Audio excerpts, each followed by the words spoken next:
Dear Father in heaven, thank you for our blessings. Thank you for your Sabbath day. Thank you for how you have cared for us, and all that you have done for us. Thank you for your guiding in our past history. We know that you have been faithful to us. I pray, Lord, that we'll be faithful to you. May we see your past guiding and trust you now, trust you with our futures. I pray as we study these things, we're studying that past guiding, and it is designed line upon line to explain and aid us as we live in this challenging time. I pray, Lord, that we will take hold of these lines, that we'll understand them as you intend us to, and that they will anchor us in this movement in your truth. I pray this in Jesus' name. Amen. So we have been going on quite some tangents over the last weeks. We've been intending to come around to a study of Millerite history, of our Alpha history, but we've been on a number of tangents. So I really want to get back on track. But we're going to begin with just looking at something that looks disconnected, but it will be connected.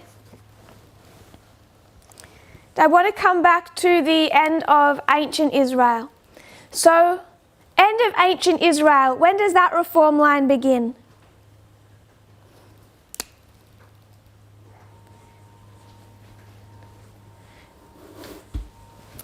We'll mark it down the left side of the board. 4 BC, Brother Brendan, yes. What happens in 4 BC?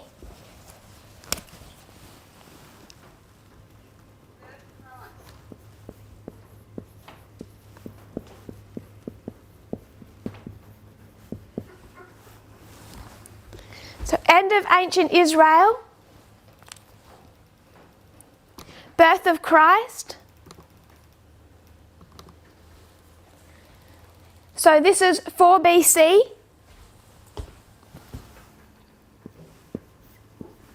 This is the first Advent. This is the first Advent. Why then? If we can answer in the chat, please. Why then? Why 4 BC?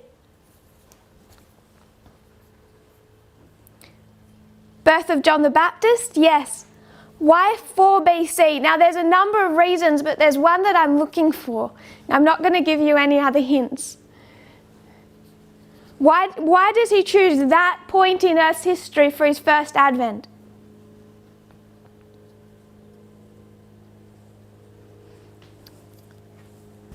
Someone says 4th generation.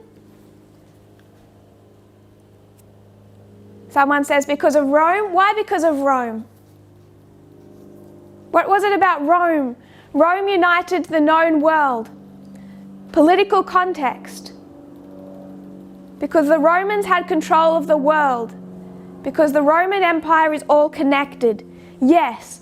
So the Roman Empire is all connected. How long does the Roman Empire extend for? 330.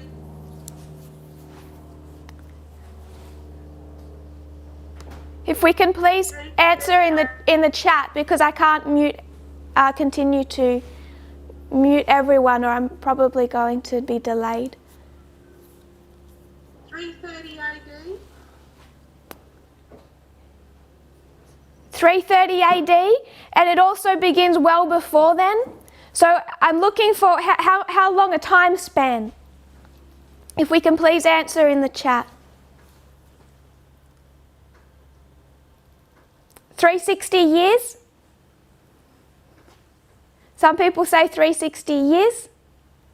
Yes, and they're marking that particularly from, that is quite a constricted period of time when it's ruling with that degree of dominion. You could extend it and see the Roman Empire as being much larger than that.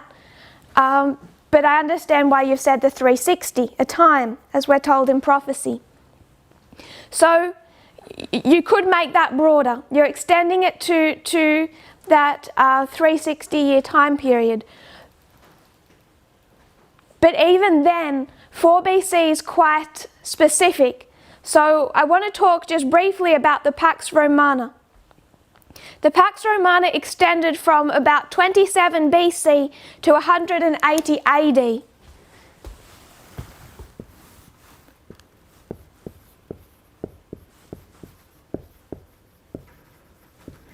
The Pax Romana, the Roman peace, was from 27 BC to about 180 AD. And within this about 200-year time period, you have 4 BC to 100 AD, and that is the reform line of the end of ancient Israel. So of the thousands of years that you have, Christ uses that time period for his first advent. That 104-year time period is neatly condensed within that 200-year Pax Romana. I'm just going to read a couple of quotes about it.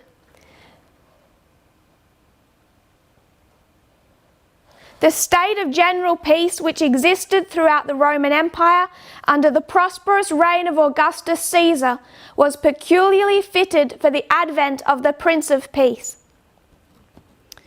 The Pax Romana, which is Latin for Roman peace, is a roughly 200-year-long period in Roman history, which is identified with increased and sustained inner hegemonial peace and stability, though not without wars, expansion and revolts. It is traditionally dated as commencing from the accession of Caesar Augustus, founder of the Roman Principate, in 27 BC, and concluding in 180 AD with the death of Marcus Aurelius, the last of the good emperors.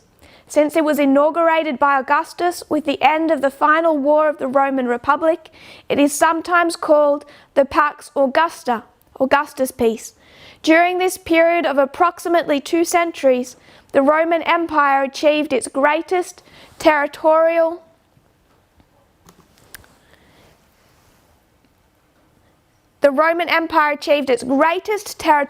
extent, and its population reached a maximum of up to 70 million people. The Pax Romana is said to have been a miracle because prior to it there had never been peace for so many centuries in a given period of history. So you might have some peace, you might have a small period of peace, but you're not going to have just about 2 centuries of peace. And I have. When you're going to have 104-year reform line, when you're going to have that extent of time that's needed for the gospel to come, for Christ to have his first advent, to spread throughout the known world, you need that type of time period of peace.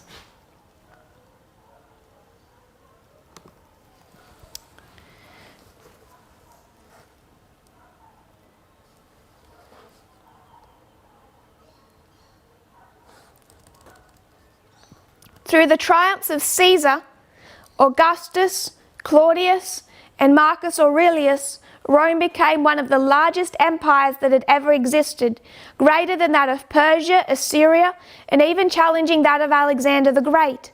However, a territory that large caused many difficulties, many of them costly: riots, rebellions, and insurrections. The solution to many of these problems came under the astute leadership of Emperor Augustus. It was called the Pax Romana, or Roman peace. He had gained political and military control and built an empire. Augustus secured the borders, stabilized the economy, and brought a sense of peace. So you can see that what God is waiting for that first advent is not only was there to be peace, but it was also to be a peace that spread throughout as large a territory as was then possible. So under Augustus, it reaches this large extent, a maximum of about 70 million people, and Augustus is able to bring peace to that large territory. It's almost as great as the empire of Alexander. Why couldn't Christ come in the time period of Alexander the Great? Because they're all fighting. That fighting never stopped. There wasn't peace. There needed to be this ceasing of war and rebellion, riots and insurrections.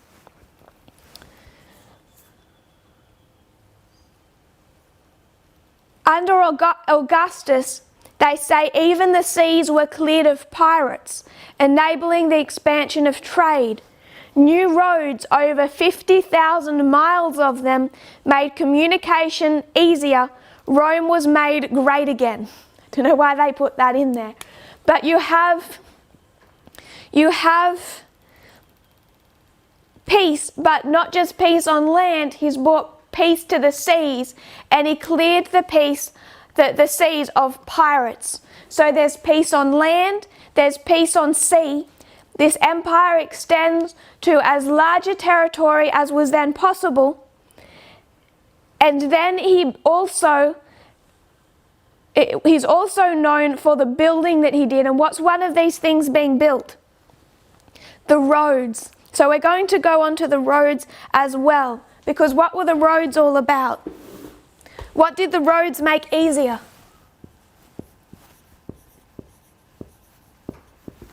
This is all about communication.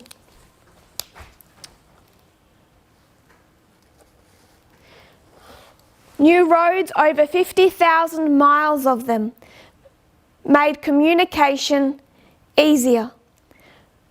The Roman people understood and valued the peace and security that Augustus' new order brought to the empire. To them he became a god, and from this worship emerged the imperial cult. Henceforth an emperor would, with only a few exceptions, be deified after his death. So I wanted us to just have a very brief look at the Roman roads.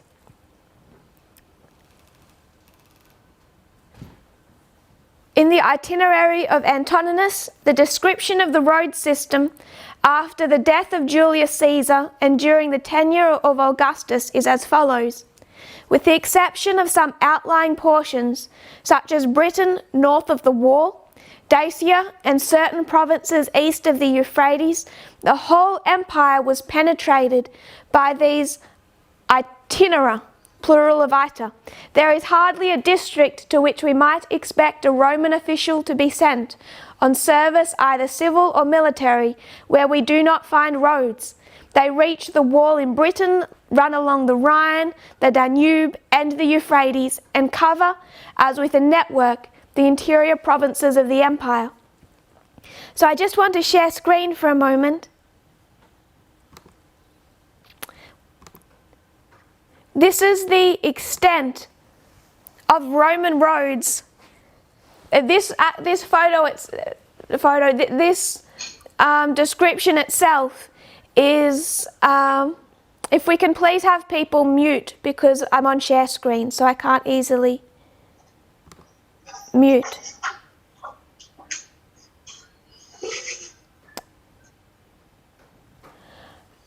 This is 170 AD, but much of this happened earlier. This is particularly as we heard described, under Augustus. So I couldn't find one that was going to give us that time period. This is 170, nearly to the end of Pax Romana, but this is what they already had put in place. And this is the network of Roman roads that extended through that Roman Empire. This was something that was quite new, especially to be done in this way to this extent.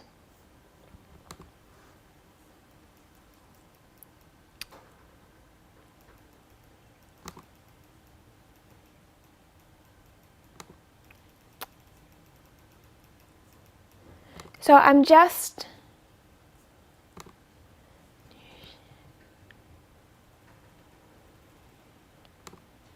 want us to see how they built these roads, and I don't intend to spend long on this just to see how technical this was. This wasn't just laying stones. They actually had built up these extensive layers, sometimes quite a few feet, building up these layers. This one shows a 4-layer system, but these roads could extend 3 feet, 4 feet into the ground,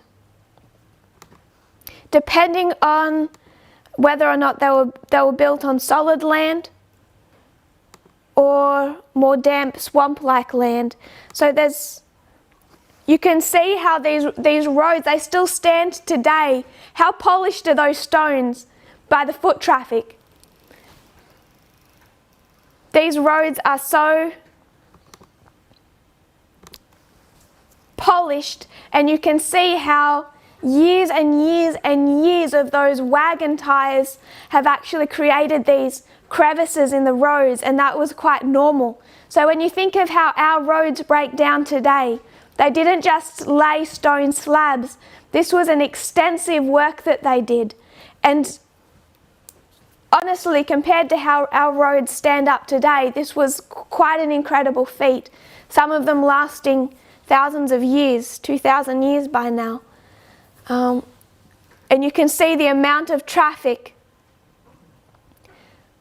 that these roads carried.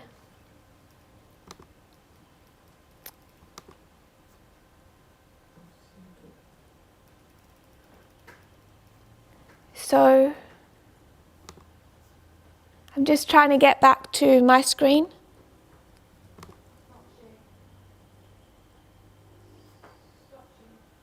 I don't know where that is.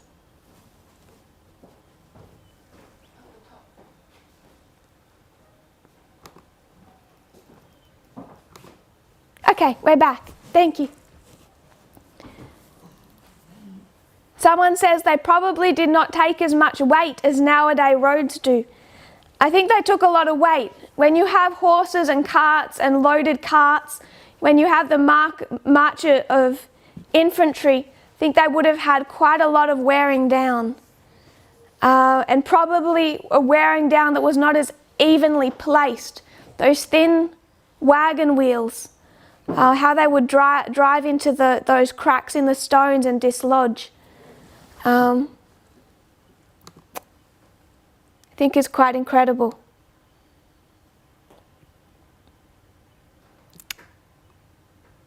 So now that we've done our screen share,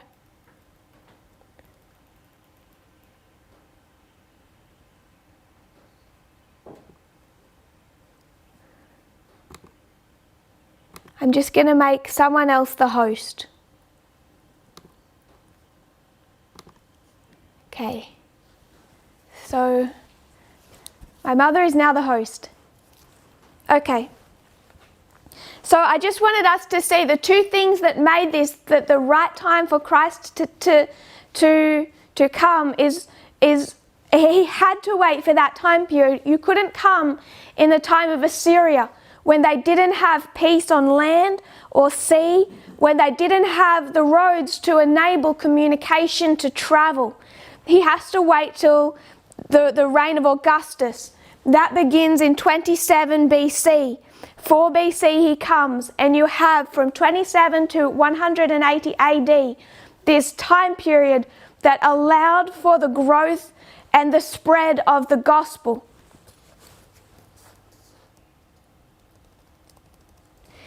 I want to skip down now. We'll move past that.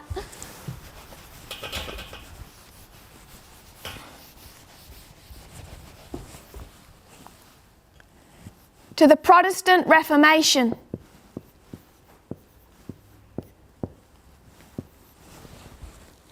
Now what had to happen? When does the Protestant Reformation take off?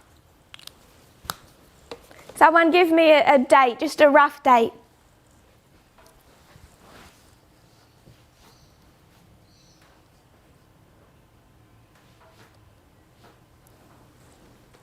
What year?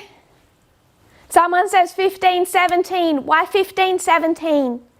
Someone says 1529. I'm not saying there's one right answer, but if you can explain in a few words as you're able. Why?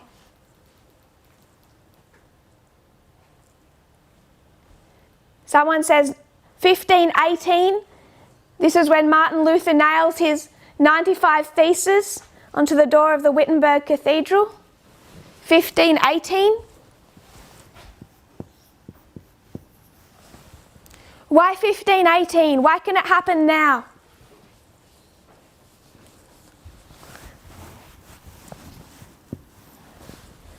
Brother Bob and Sister Penny are going with the Diet of Spires. That's a clever answer because that's when it's called Protestant. 1518. So I'm going to read an article here.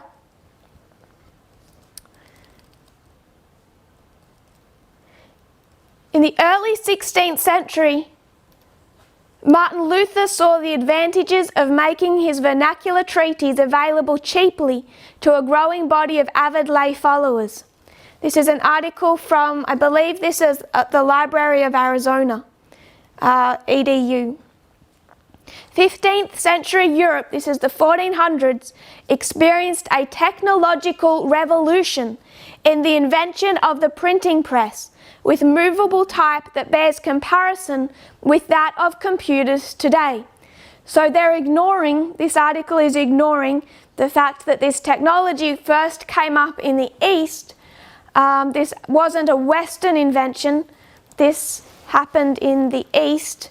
It's one of the many things that we see, one of the many things we tend to attribute to the Western world that actually originally wasn't. But we'll go with this because they want to talk about Gutenberg. Gutenberg lived from 1397 to 1468. The length of time that they go through, I won't read it all, but the obstacles that Gutenberg faced. Finally, because of his debts, a banker confiscated his press. But Gutenberg before then managed to produce his famed 42-line Bible, dated approximately 1455. So they expect the Bible was completed in 1455. But then from 1455 to 1500, you had this kind of overlap where a few books were being printed. It wasn't then taking off, while at the same time there were many scribes as well. They say the second half of the 15th century was a time of overlapping technologies. Scribes continued tediously to copy texts by hand.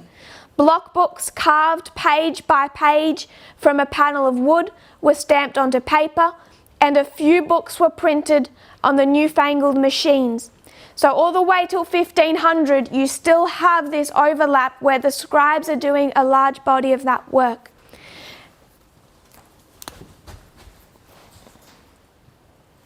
Between 1517 and 1546, I think the correct year may be 1517,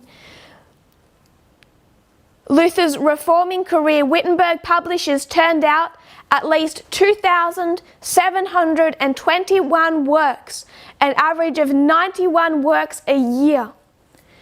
This represents around 3 million individual copies and includes many of the milestone works of the era, not least multiple editions of Luther's German Bible. This vast blossoming of what was essentially a new industry was entirely due to Martin Luther. The presses of other cities turned out thousands of Reformation and a few counter-Reformation books, pamphlets and broadsheets of their own. The success of Protestantism overall owed much to the printed propaganda. Catholic adversaries of the Reform movement never fully exploited the printing press for their own purposes. Luther's desire to expose the laity to his translation of the Bible and his message in other formats motivated his advocacy of universal childhood literacy, which he did, as you would expect, in a tract, which could be printed, which could be spread en masse. At least 11 editions of this tract appeared in 1524 alone. in more than 7 cities around the Holy Roman Empire. As the novelty of the Reformation faded and religious nonconformity became ubiquitous if persecuted, publishing houses began to focus on other interests, fiction, tracts of scientific discoveries, thoughts, etc.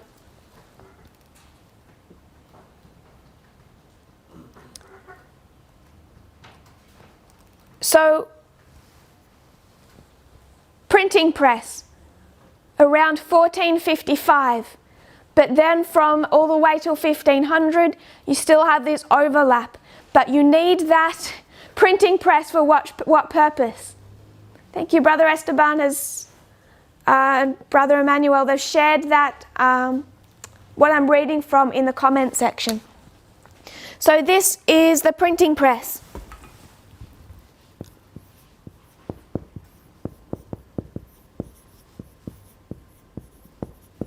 And this is all about communication.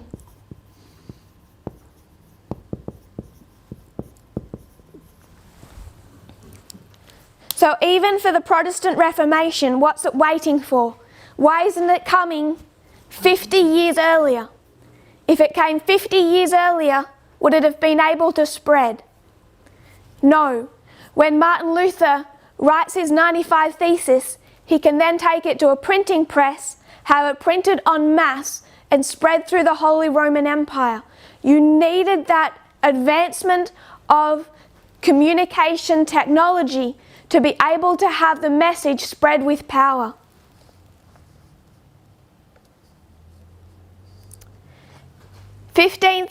Again, the first sentence of that article, 15th century Europe experienced a technological revolution in the invention of the printing press, with movable type that bears comparison with that of computers today.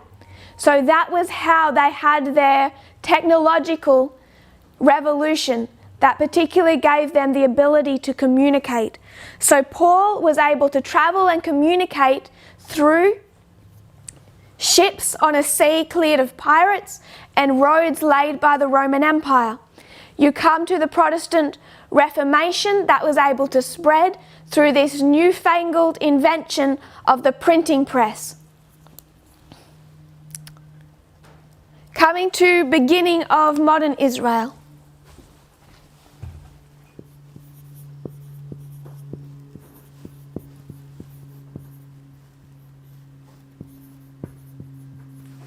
When does that start?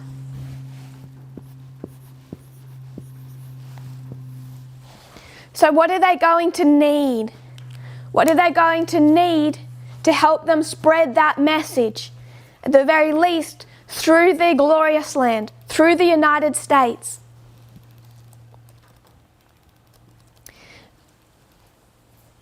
The first steam-powered passenger train began service on Christmas Day, 1830.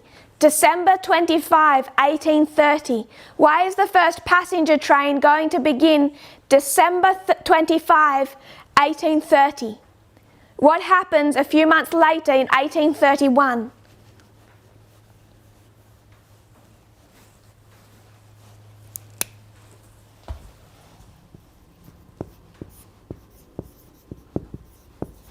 William Miller is months from beginning to spread his message.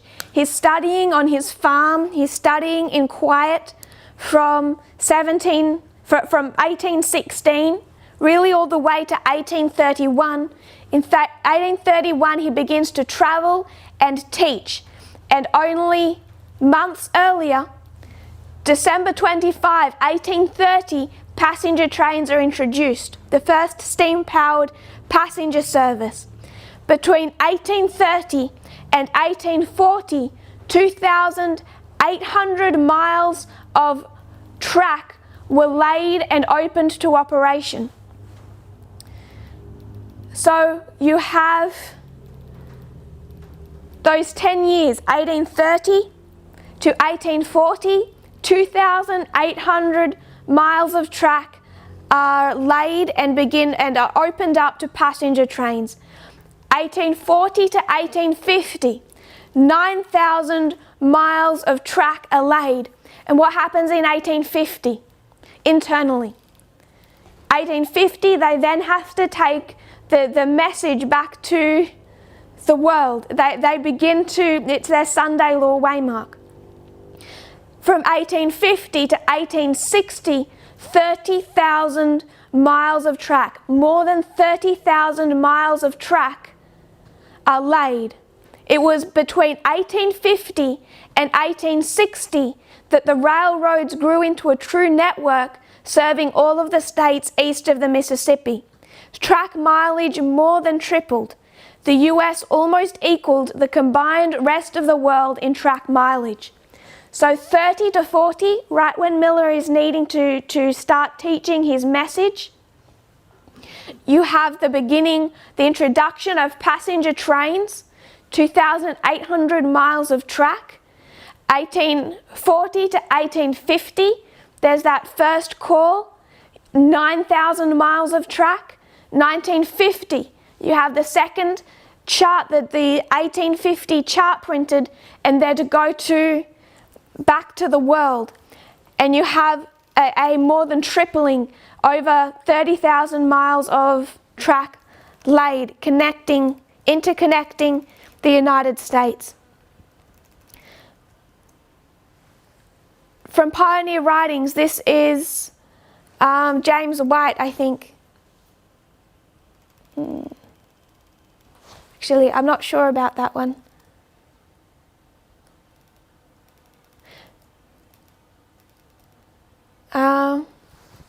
I only want one sentence from it. It's talking about William Miller travelling in 1840,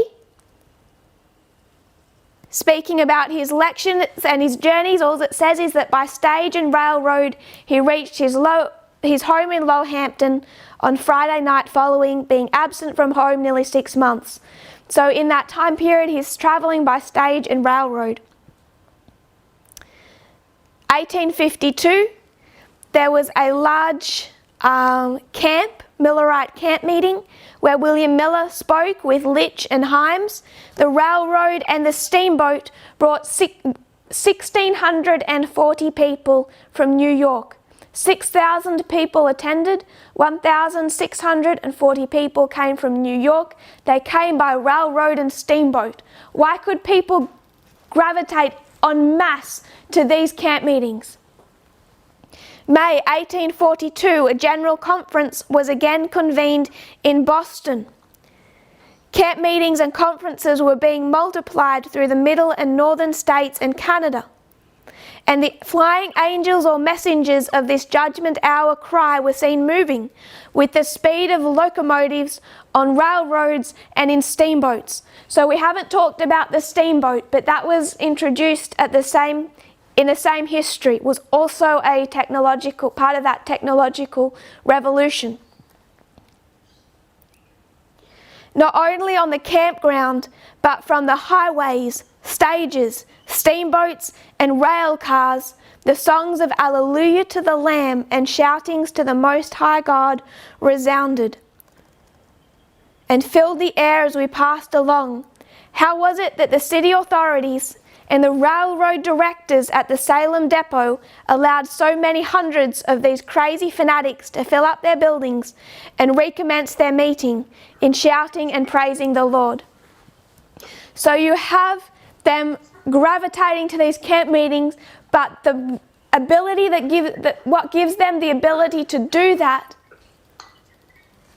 is the technological revolution that gave the United States the train, the passenger train and the steamboat.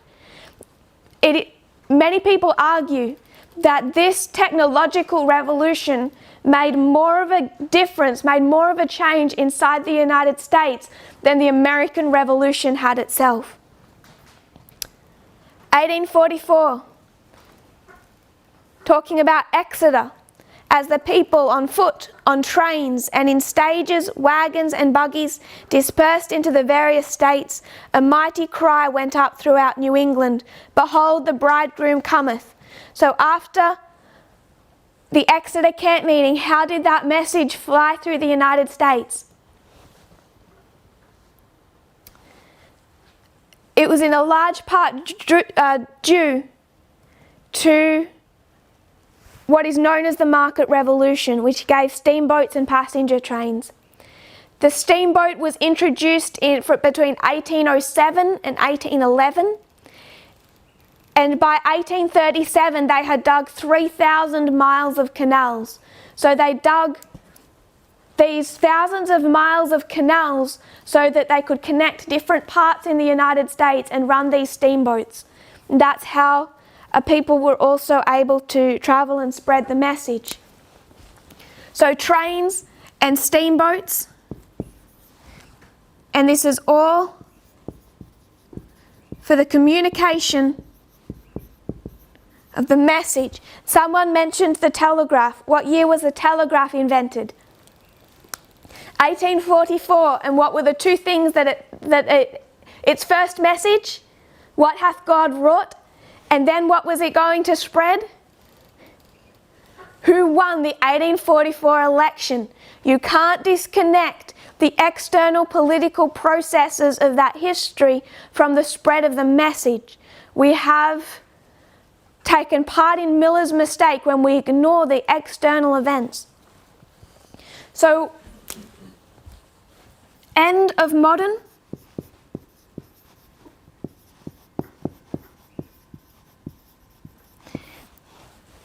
(1989), it is an evidence in and of itself that we are at the end of world's history, that God has a message that needs communicating. The evidence for that, one solid evidence for that, is our own technological revolution, the internet age, the information age, because this is all about communication. So you know that when we have such a revolution under the information age as the World Wide Web, that there's a message God is wanting to spread. First it began with the road networks under the Roman Empire. Then we gained the printing press. Then we gained the trains, steamboats, telegraph. Then we gained the internet, the World Wide Web. These are all the main steps in the advancements of communication, and they all come at the right time period when God has a message that He wants to communicate. So prior to 1989, Adventism is neck deep in conspiracy theories. They have the Great Controversy. They have all of those things. The spread of the Great Controversy today, the spread of conspiracy theories today is not the message that God needs and wants to communicate of itself. The conspiracies certainly aren't, and the Great Controversy needs explaining. He needs a movement. This was a movement, end of ancient Israel. 3 fractals, then their template line. This was a movement. This was a movement. This was a movement. 4 movements. So we have brothers and sisters today turning from this movement to learn from Adventist pastors, Protestant speakers. What are they doing?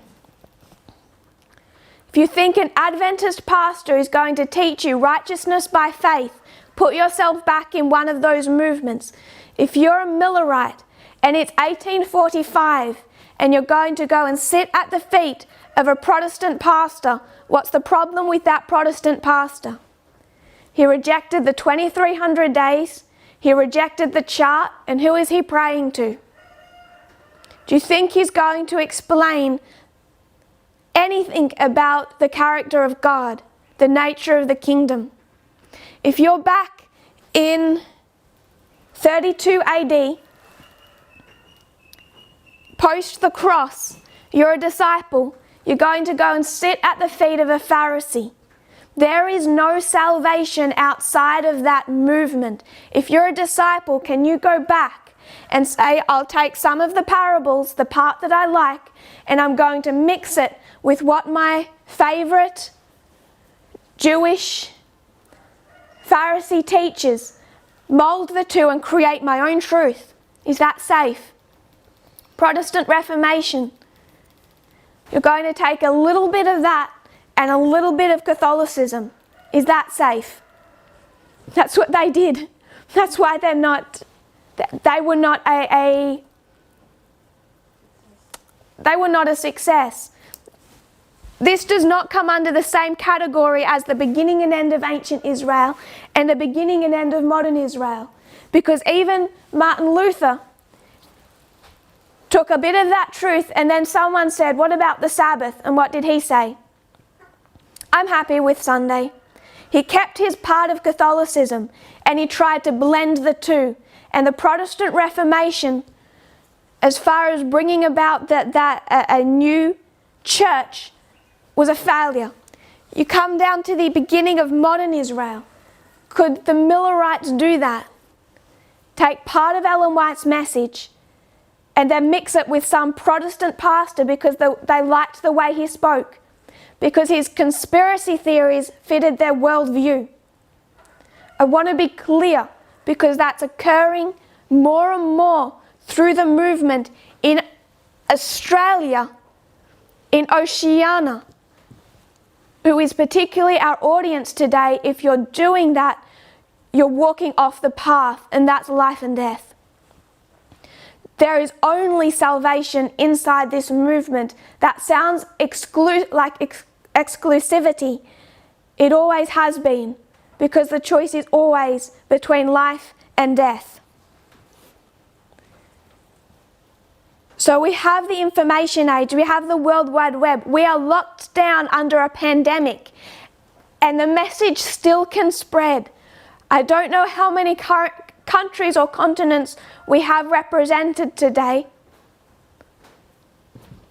I know Africa is. I know North America is. I suspect somewhere in South America. I know somewhere in South America. I see you there. We have multiple continents connected at one point in time. We should stop and think not only that is so incredible, but why is that happening? Because as far as 6,000 years of Earth's history, we've only had that for a few decades, a couple of decades. And the reason that we've only had that for a couple of decades is because it came right on time, because now there is a movement that needs to go worldwide. So I wanted to lay that down before we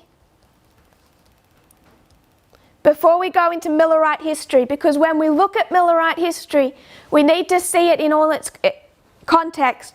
So I want to be clear that as I say certain things, as I make certain points, I'm not necessarily making application. What I want people to have is a greater familiarity with the external events that happened in Millerite history. And the danger is that in mentioning an external event, people may think that I am making application. If I make application, I'll try and be explicit that is what I'm doing. But there's a lot of this history that I would encourage us just to become familiar with, so we get some context. Someone asks, should we not hear Adventist pastors? That applies only for us, or it applies to the Levites too? The Levites don't have much of a choice, although I think many are already coming in contact with the existence of this movement. We should not be going to Adventist pastors looking for light. They have none. If this is post-cross, what happened to the veil in that temple? Is there any light left in that place? No. The Levites should be learning from the external events, I would suggest, more so than their pastors. The difficulty with looking to their pastors is even the ones that seem on the right side, it's usually a very, it's usually such a mixture of truth and error. I think it's more dangerous than identifying correctly the external events. So I want us to look at our Alpha history.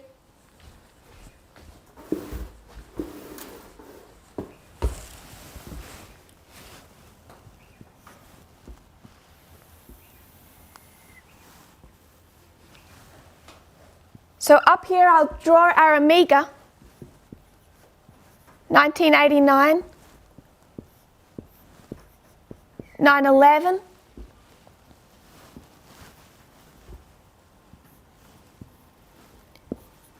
Sunday Law, close of probation, Second Advent. I'm going to need a little more room this way.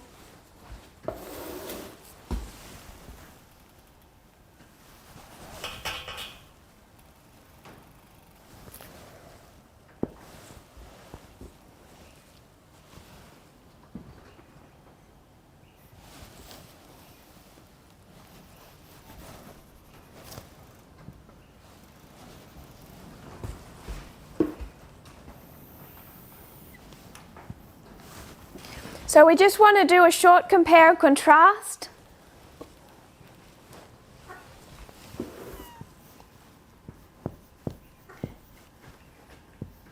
And I really don't want to go over time today, so we're not going to do too much more.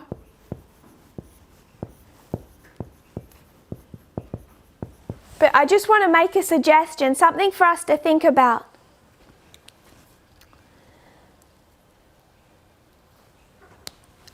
This is the line, this is the Omega. I've put it above our Alpha. 1798, there's going to be an increase of knowledge. 1989, there was an increase of knowledge. This was based on the unsealing of the book of Daniel, unsealing on the book of Daniel. We've already, when was this line first laid out? This one, with 1850. I don't have a great memory, but I think it was at the German International Camp meeting. Thank you, Brother Troy. Back to front. Which was a year ago now. It's exactly a year since that camp meeting.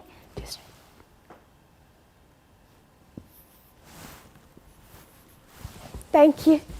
So, we've already been discussing in this movement for some time now the importance of 1850 and how it lines up with the Sunday Law.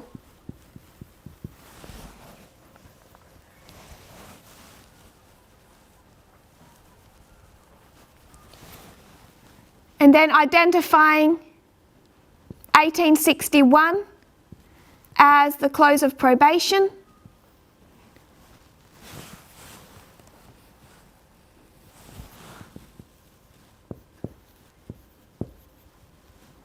(1863) is the Second Advent, when that was meant to occur, and this time of trouble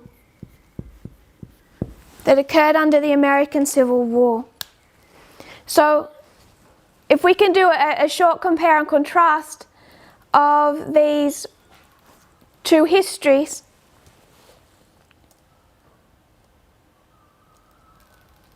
Ellen White says in The Great Controversy, the 1260 days or years terminated in 1798. A quarter of a century earlier, persecution had almost wholly ceased. So 1798, you had 25 years earlier, takes you to 1773. 25 years earlier, and what happened here was the abolishment of the Jesuit order, and this caused not a complete ceasing, but a large ceasing of the persecution that had occurred during the 1260.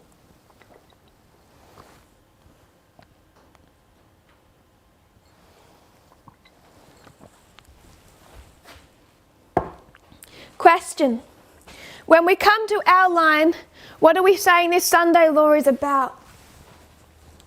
Now that we're heading to the end of ancient Israel, what are we saying its theme is? So the persecution almost wholly ceased here, but what's going to happen? This is a line of failure. We can't forget, we need to make a contrast. It's an alpha history, therefore it is a contrast. It's a line of failure, therefore it's a contrast. So in this line of failure, if there's internal failure, what do you expect externally? Failure. So not only were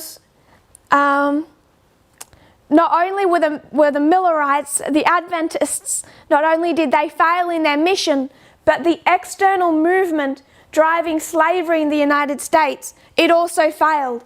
This 1850 compromise was largely a failure when the northern states failed to enforce it. So we'll discuss that more. So we need to remember that this is failure. But persecution ceases here. But then what was to come in this time period? That persecution was going to rise up again. So persecution almost wholly ceases, not completely. Elder Parminder has discussed what happened in the French Revolution. That was also persecution from a different form. But then you know persecution is going to arise again.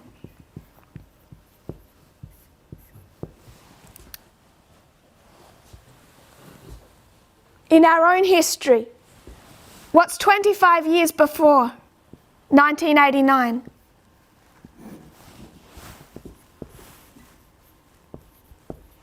What have we said this Sunday law issue is about? Going back to that German international camp meeting.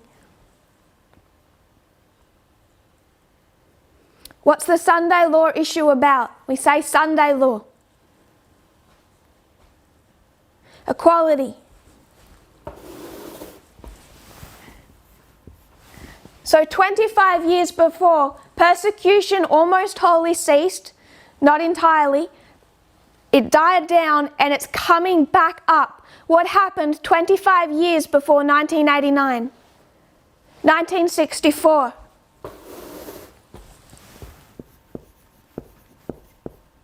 What happened in 1964? Civil rights movement? Civil Rights Act. This is the Civil Rights Act of 1964, the prevalent Civil Rights Act.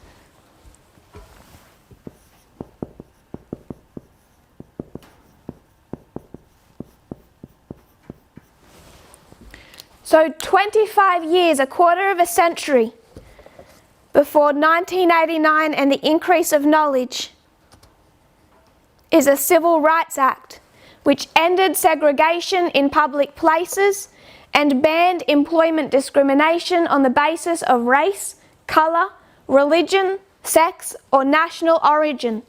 It's considered one of the crowning legislative achievements of the civil rights movement.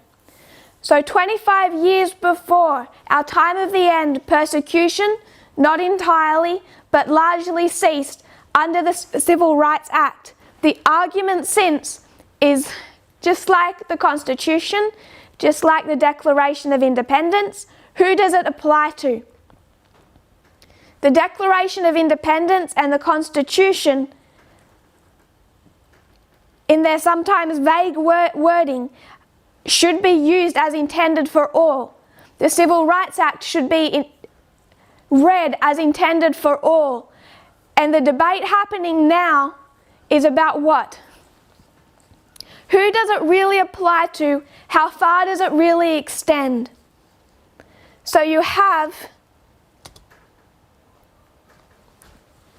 even just in the last months, you have, and this happened particularly under the US Secretary of State, Mike Pompeo, his Commission on Unalienable Rights. And what did his commission come to?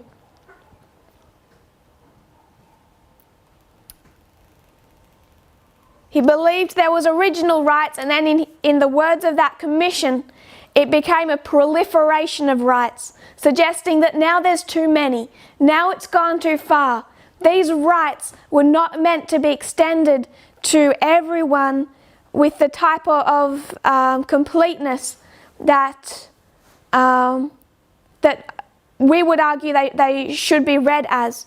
So when you come back to the Civil Rights Act, it extended to women, it extended to people from different countries, it extended to immigrants. Colour, black and white, of course it's the civil rights movement, so that's the crowning context. Religion, but also what was the debate last year into this year? When it says discrimination on the basis of sex, what about those who identify as a different gender? What about those who are born attracted to someone of the same gender to themselves? Do they have the same civil rights as you and I, who would say that we don't have that persuasion? So the debate is, again, how do you read? How do you read the Constitution? How do you read the Declaration of Independence? How do you read the Civil Rights Act of 1964? And depending on how you read determines who you consider has rights and who does not have rights. So the persecution, were we being persecuted actively between 1863 and 1989? No. You can see an application of that persecution as we take on the concepts of Babylon, as the Adventist church more and more loses its way. But the persecution was not directed at Adventists. The persecution was directed at who? Particularly in the context of the civil rights movement, its prior history dealing with the Ku Klux Klan. This is the issue of racism. It's the issue of nationalism. That's the context of the persecution that is being dealt with. There is also an inclusion in that of sexism, both sexism just in general and also sexism directed towards black women who were not given the right to vote in 1919, 1920. So about 25 years before there is this increase of knowledge, you have this dying down of persecution. And what do you know is going to happen?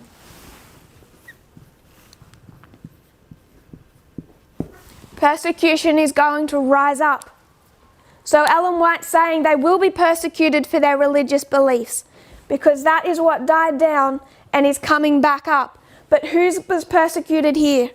This is where we have to stand like A.T. Jones in Congress and say, I don't care whether this is a law enforcing Saturday and it makes my life easier, or whether this is a law enforcing Sunday and it persecutes me. We stand for people's rights whether they directly affect us or whether they don't. Minorities, yes. So you can already start to see a compare but also a contrast.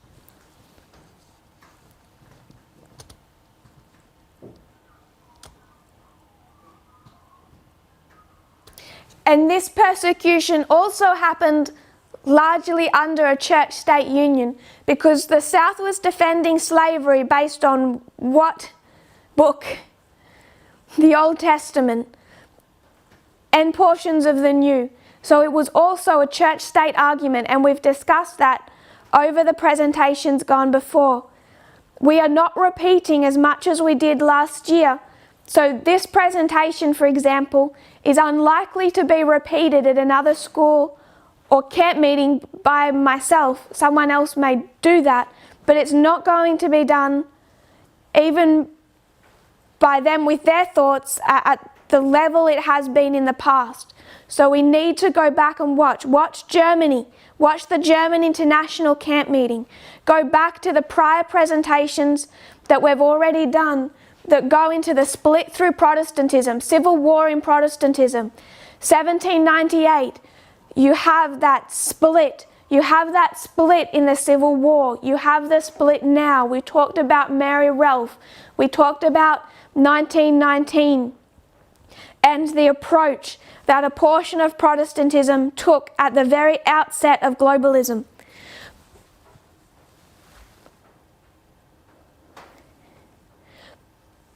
But when it comes to this argument, just like this one, it's a split through Protestantism. I just wanted to remind us of what we've already covered before. So if Christ was to return here, and this was why we went on one of our tangents, if Christ was to return in 1863, what did the United States have to do? Going back to our last two classes, what does the United States have to do? Become a beast. Yes, that beast has to speak as a dragon. So it's going to be a beast that speaks as a dragon. We looked at what that meant. What does it mean when it speaks as a dragon? We looked at the three branches of government. It'll be the actions of the legislative and the judicial. There has been some confusion caused that I'm suggesting that we don't see anything in the executive, and that's not what I'm saying. If Mitch McConnell, if Mitch McConnell wants to block Obama, someone correct me if I get Mitch McConnell and Jeff Sessions always in my mind. I can't even picture them differently. They feel like twins. Mitch McConnell is going to block Obama from appointing a justice to the Supreme Court. Why is he doing that? Because he's waiting for a change in what branch of government? The executive branch. He needs the executive branch to manipulate and sway the judicial. So I'm not suggesting that there is no action of the executive branch necessary to do that. We need to see the actions of the executive. But when it speaks, it's through the legislative and the judicial. And they're already arguing, Trump has appointed judges to the judicial branch who are uncharacteristically young, and these are lifetime appointments. So the changes he's made to the judicial branch, can another president change them? No, this is unchangeable for a generation. That's the extent to which his actions cannot be undone. And again, it began in 2014, as the lines tell you it would. So you need to see the United States speak as a dragon in the history prior to 1861, and we've already laid that out as being 1850 and the Fugitive Slave Act.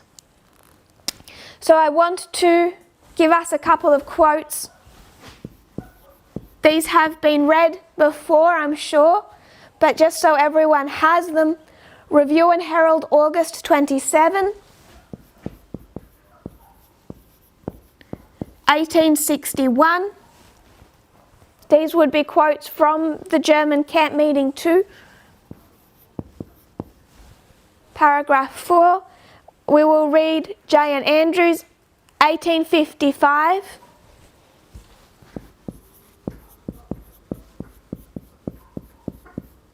I just want to read the perspective they had of the 1850 compromise.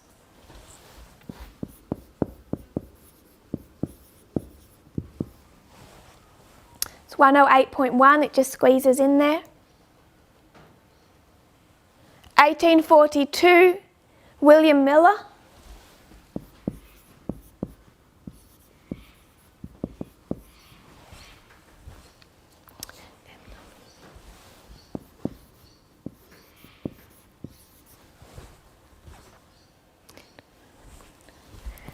Two to 7.2, and I'm not going to read a lot from these, so don't panic. Testimonies, Volume 1.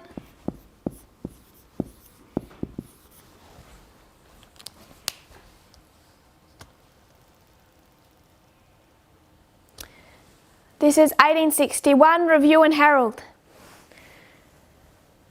At the Roosevelt Conference, when the brethren and sisters were assembled on the day set apart for humiliation, tasting and fasting and prayer, Sabbath, August 3, the Spirit of the Lord rested upon us. So this is August 3 that she has this vision. August 3, 1861. This is the beginning history of the Civil War. Ellen White is taken off in vision and shown the sin of slavery. Slavery has long been a curse to this nation. The fugitive slave law was calculated to crush out of man every noble, generous feeling of sympathy that should arise in his heart for the oppressed and suffering slave. It was in direct opposition to the teaching of Christ. So, when she says it's in direct opposition to the teaching of Christ, if you keep that law, what are you doing? You're violating the law of God. So what they have done is institute a law that to keep would require you to trample on the law of God. Does that make sense? And you can keep it in the forehead or in the hand. God's scourge now is upon the North, that they have so long submitted to the advances of the slave power. The sin of northern pro-slavery men is great. They have strengthened the South in their sin. So this compromise, did it just occur in 1850? No, this is a series of compromises that the North has been making over the last decades, over the last half century. These are long-standing compromises that have built up to the 1850 compromise. And I want to make the argument from the very beginning that where they compromised more than anywhere else leading up to 1850 was in their elections. They compromised in choosing their candidates for election, because when they wanted to choose a candidate who particularly represented the North, they also wanted him to win. So would they choose one of those extremist abolitionists, or would they look for a nice looking centrist? They kept going for the centrist. And the centrist was not considered radical, and to be radical would be to be abolitionist. So as we discuss more of the political history of that time, I just want us to consider that thought. J.N. Andrews. The downward course of our own nation, this is halfway through the paragraph. The downward course of our own nation, actually I'll begin from the beginning. He's referring to Matthew 23, the Pharisees. They say that had they lived in the days of their fathers, they would not have been partakers with them in the blood of the prophets. But when their hour and the power of darkness came upon them, how completely did it show them under the power of Satan. The downward course of our own nation on the subject of African slavery is a fearful warning of the abyss into which it is about to plunge. This is written in 1855, before the Civil War. The most infamous law of the 19th century is the Fugitive Slave Law. William Miller, 1842. All these powers have pretended to work miracles to establish their authority over the bodies and souls of men. But what are the principles which each of these teach their political followers? The dragon and his political party, in whatever nation they may appear, will support tyranny, slavery, and aggrandizement of the few at the expense of the many. So what is William Miller saying you're to look for? What's the spirit of the 1260? What should you expect to see when that spirit rises again? They will support the tyranny, slavery, and aggrandizement of the few of the minority at the expense of the powerful majority, the moral majority. They will try to establish their authority over the bodies and the souls of men. So even William Miller is recognizing slavery and the impact of equality on what you would expect these powers to look like. Going back to First Testimony, Ellen White.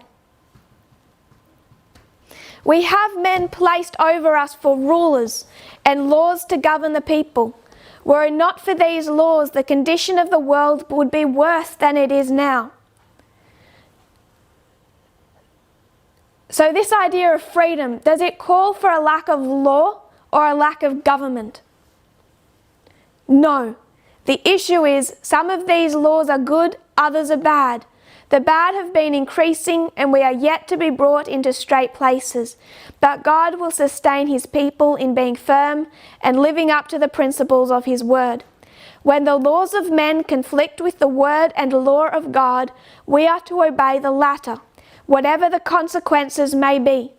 The law of our land requiring us to deliver a slave to his master, we are not to obey, and we must abide the consequences of violating this law. So this is going back to the first quote we made. I'll double check that. It's in direct opposition to the teaching of Christ. So when we come to the great controversy definition of the Sunday law, what is the problem with the Sunday law? It requires us to trample on the law of God. What was it about the 1850 Compromise which made it the most infamous of the 19th century? Required you to trample on the law of God. Now you had to violate the laws of the land. So this is the 1850 Compromise. It lines up with the Sunday law waymark, and it is, as you would expect, found in Early Writings, Spiritual Gifts, Volume 1, that is the whole context of that first document where she covers Earth's history from Eden to the Second Advent.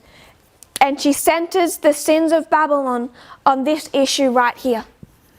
Because that is where you see, in William Miller's words, the tyranny, the work of that beast power to control the bodies and the souls of men, but now trying to enforce people against their conscience to participate in the same. So I'll close here for time. Next week we want to delve more into the structure and start having a overview of the external events found in this structure.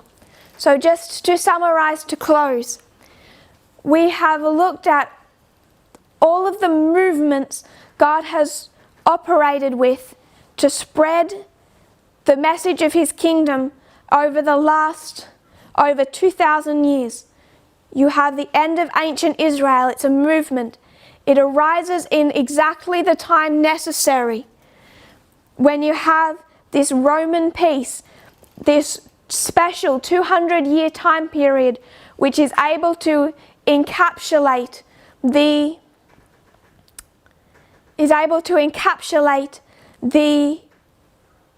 growth and spreading of the gospel, the work of Christ and his disciples.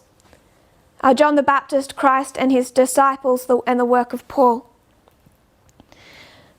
You had the Roman roads, peace on land and sea. Then you have the Protestant Reformation.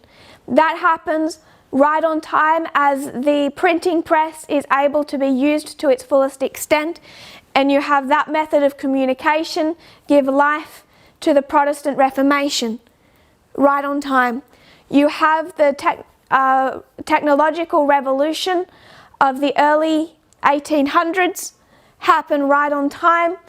December 1830, the train system, but before that steamboats, and also the telegraph right on time for the spreading of the Millerite message, and it booms between 1850 and 1860. It booms by more than 3 times in this time period here, because that is when the gospel is to go to the world. We spoke about the midnight cry message after Exodus, but even before that, how it spread on rail cars and steamboats. Then we talked about our own history. One of the evidences that God has raised up a movement to communicate a message is the technological revolution itself of the information age and the World Wide Web. We spoke that there is no light, there is no life outside of this movement. It should make sense to us for every other movement, and we have the testimony of 3. The reason the Protestant Reformation did not become God's church in the sense of ancient or modern Israel is because of their own failures. It also wasn't the time frame. It did its work, a necessary work of preparation, but they held on to so many Catholic ideas. You can't mix the message of a Pharisee with the parables of Christ. You cannot mix the Catholicism with Martin Luther, and he did that himself. You cannot mix the Protestant teachers of the day with the message of William Miller and Ellen White. You cannot mix Adventist pastors today after the veil has already been torn and expect them to give light to this movement. That's not how God teaches us. We then began to compare and contrast. This is mostly revision, but we did include this 25-year time period of the dying down of persecution. Here it's the abolishment of the Jesuit order, and it starts to give people the freedom they need to enable this process. The Civil Rights Act did the same. Persecution arises again, persecution arises again. But you can see that this has all to do with equality, which is why it did here and it will here.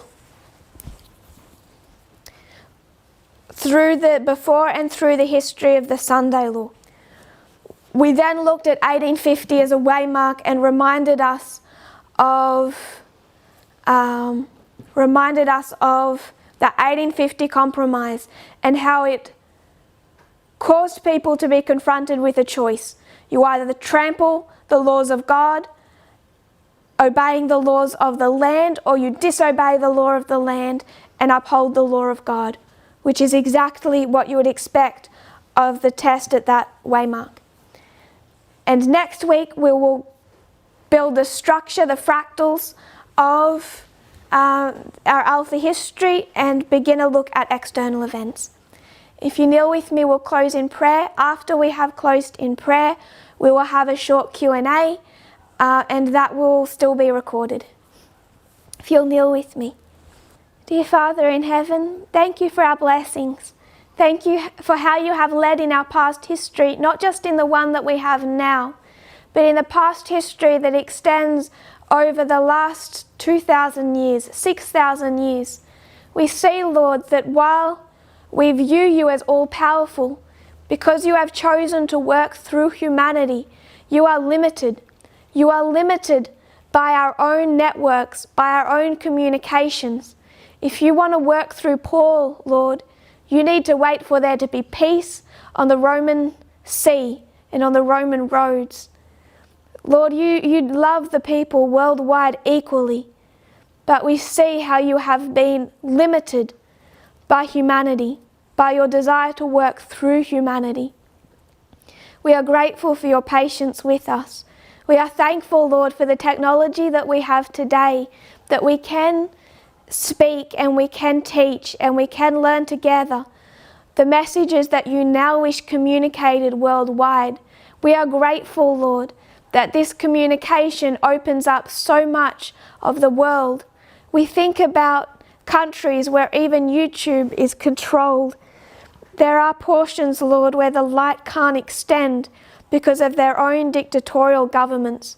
We see how you are still limited by countries that struggle with electricity, that struggle with access to Wi-Fi, that struggle with governments that are repressive regimes and control the online access of their people. But still we see you do your very best. I pray, Lord, that there might still be ways to reach these people, that they cannot be so limited in their ability to hear this gospel message. I pray, Lord, we'll learn correctly the message of selflessness that the Midnight Cry is designed to create in us, that we consider those outside of ourselves, the needs of those outside of ourselves, the civil rights of those outside of ourselves. I pray, Lord, that we will understand the nature of your kingdom and why it is exclusive, why there are rules about who can enter and who cannot. May we see your love in these rules. May we see what they are designed to teach us and the healing that they are designed to create in us. I pray this in Jesus' name. Amen.